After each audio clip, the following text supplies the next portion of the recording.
Hi everyone, how to paint balls. Start creating a ball, adding shadow, first a heart shape, go to blur, Gaussian blur. Now we can make that heart shadow soft. Now we create a soft brush, select the layer of the ball and press this button, pick a darker color. So the light is coming from here, so that means we have shadow like this, and I softly paint the shadow in.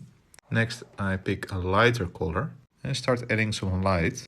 There's also light bouncing on the floor at the bottom, so we're adding a tiny bit of light here. And let's add a highlight. With a soft eraser we can also erase a little bit of the shadow. With a transparent ball we make the top a bit darker and adding light at the bottom because there's light coming through it, but also highlights at the top and light on the shadow because the light is coming through this object. And with a regular hard brush I add some details.